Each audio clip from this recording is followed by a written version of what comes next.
जिसमें अबू बकर सदीक का बोलबाला हो, जिसमें उमर फारूक का बोलबाला हो, जिसमें उस्मान गनी का बोलबाला हो, जिसमें अली मुर्तजा का बोलबाला हो, जिसमें अमीर माविया का की सरपरस्ती में दहशतगर्द अब धमकियां देना शुरू कर दिया।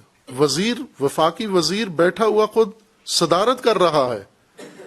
दहशतगर्द जमा हैं सारे और इस्लामाबाद में। अस्सलाम वालेकुम, मैं हूं फारूक तैयब। शुक्रगुजार हूं आपका कि आपने मेरी वीडियो देखने के लिए टाइम निकाला।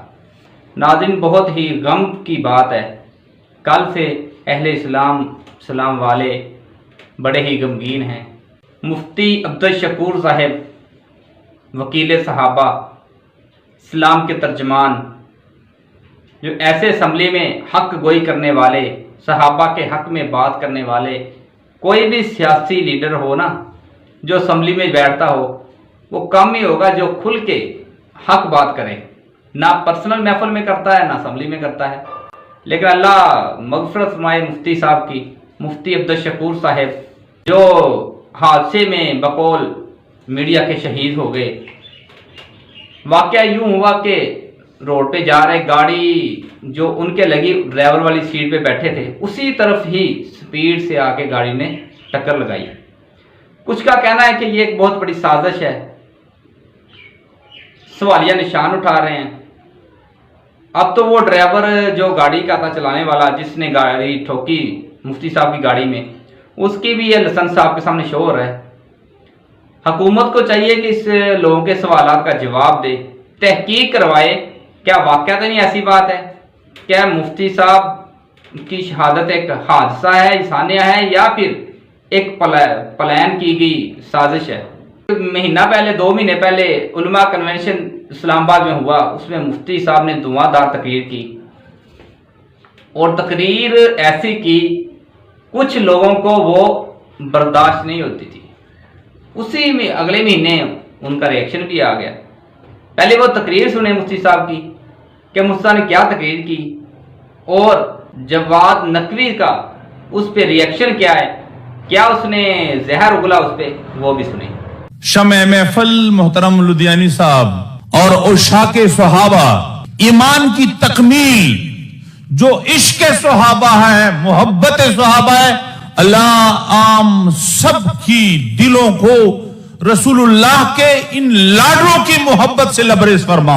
एक वो वक्त भी था जब हम असेंबली में थे, हम सहाबा किराम की इज्जत की भीख मांगते थे। असेंबली के दरो दीवार गवाह है, जब एक बंदे ने रसूलुल्लाह के सहाबा की तौहीन की, मैं बजाते खुद उस दिन पता नहीं क्या हुआ।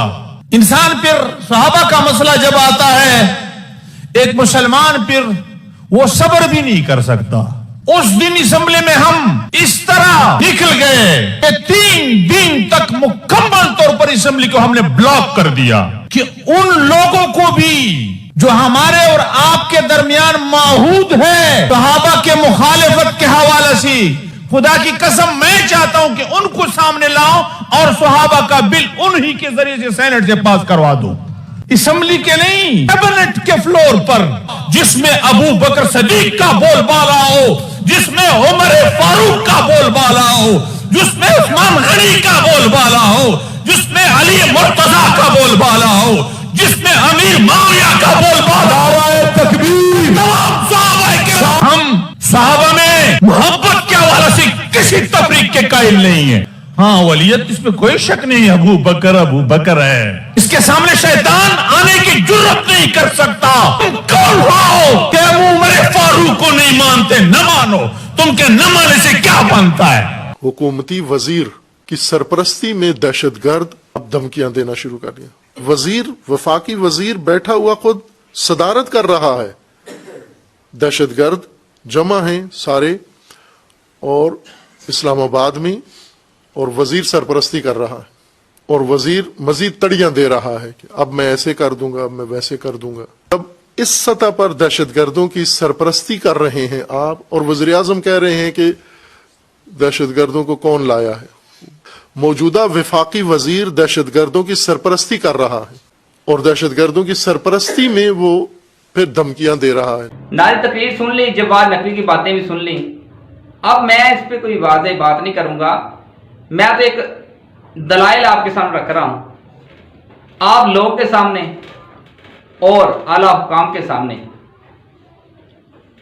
کہ یہ جب مفتی صاحب نے بات کی، صحابہ کی بات کی ہے، صحابہ والوں کی بات کی ہے، لیکن جواد نقوی نے کہا کہ یہ دہشت گردی ہے، اس کو دہشت گردی کا نام دیا، علامہ لدھیانوی صاحب کا نام لیا، تو اس نے کہا کہ ایک دہشت گرد تنظیم کی اپنے زیر قیادت جو ایک دہشت گرد تنظیم ہے، ان کا پروگرام جلسہ کروایا ہے مفتی صاحب نے، حالانکہ سراسر غلط ہے۔ اگر صحابہ کرنا، صحابہ کا دفاع کرنا، صحابہ کے حق میں آواز اٹھانا دہشت گردی ہے، تو پھر تو ہر مسلمان بندہ دہشت گرد ہے۔ کیا ہمیں حق نہیں ہے کہ صحابہ کے حق میں بات کر سکیں؟ یہ تو اسلام کی مقدس ہستیاں ہیں جنہوں نے ہم تک اسلام پہنچایا، جن کے ذریعے ہم تک اسلام پہنچا، اگر آج ہم ان کا دفاع نہ کریں گے تو ہمارے اسلام لانے کا کیا فائدہ؟ خدا را میرے اس پیغام کو زیادہ سے زیادہ شیئر کریں۔ بڑی ہی دکھ کی خبر ہے، اللہ تعالیٰ نے ایک ہیرا دیا تھا جو اس وقت حق گوئی کرتا تھا، اسلام کا ترجمان تھا، وہ ہم سے لے لیا۔ اس طرح کے مفتی عبدالشکور ہر روز گھر مائیں پیدا نہیں کرتی۔ مخلص، دیانتدار، خوددار انسان تھا وہ۔ اس سیٹ پہ آ کے صحابہ کے حق میں بات کرنا یہ چھوٹا عمل، ایک میں بات کروں، ایک عام بندہ بات کرے، اس میں اتنی پاور نہیں ہوتی، لیکن مفتی عبدالشکور وزیر مذہبی امور جب یہ باتیں کرے، ایسی صحابہ کے حق میں اسمبلی میں باتیں کرے، صحابہ کا دفاع کرے، عمر عثمان غنی عشان اہل بیت کے حق میں بات کرے، تو ان کی بات پاور رکھتی ہے، طاقت رکھتی ہے۔ تو آپ یہ کمنٹس بھی دیکھیں کہ مفتی صاحب کے مذہبی امور ہونے میں کن کو تکلیف تھی؟ بڑے لوگ تڑپتے تھے۔ آپ نے جواد نقوی کی باتیں سنی، کتنی دہشت گردی کے الزامات لگا رہا ہے کہ دہشت گرد ہے۔ کون سی دہشت گردی کی ہے لدھیانوی صاحب نے؟ عبدالشکور صاحب مفتی صاحب کی کون سی دہشت گردی؟ کوئی کیس، کوئی اصول ضابطہ ہونا چاہیے جس پہ چاہے دہشت گردی کا پھٹی چڑھا رہی ہے، تو کوئی اصول نہیں ہے۔ اور مفتی صاحب کے جانے سے سب سے زیادہ جو خوشی ہوئی ہے نا، وہ آپ جانتے ہیں، سب لوگ جانتے ہیں۔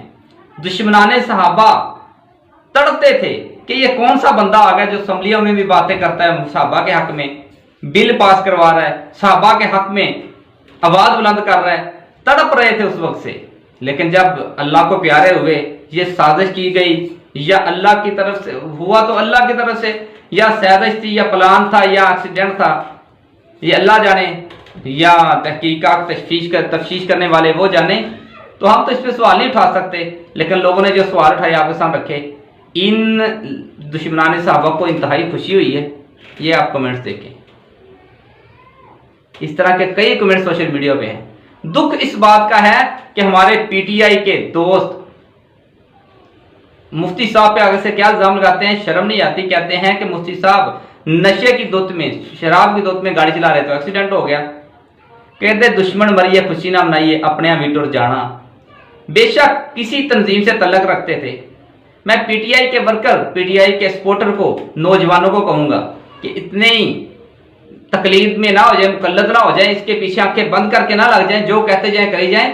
عمران خان کا بیان کیوں نہیں آیا اس کے رد میں؟ ہزار تعزیت تو بنتا تھا، افسوس تو بنتا تھا۔ بڑے ایسے سیاسی کارکن ہیں جنہوں نے ابھی تک مفتی صاحب کے حق میں ہزار افسوس نہیں کیا۔ وہ انڈیا میں، غیر مسلم میں، چین میں ایک وزیر مرتا ہے، اس کی اخبار میں اس کے بارے میں حق میں تعزیت کا الفاظ آ جاتے ہیں، عمران خان کے، مختلف لوگوں کے آ جاتے ہیں، مختلف سیاسی جماعتوں کے آ جاتے ہیں، لیکن اس بارے میں کسی کا بیان مجھے نہیں ملا۔ انتہائی دکھ اپنوں سے ہوتا ہے جب اپنے ایسی بے وفائی کرتے ہیں۔ اللہ تعالی ہمیں سمجھ عطا فرمائے اور مفتی صاحب کو اللہ ان کی شہادت قبول فرمائے۔ بہت شکریہ، اللہ حافظ۔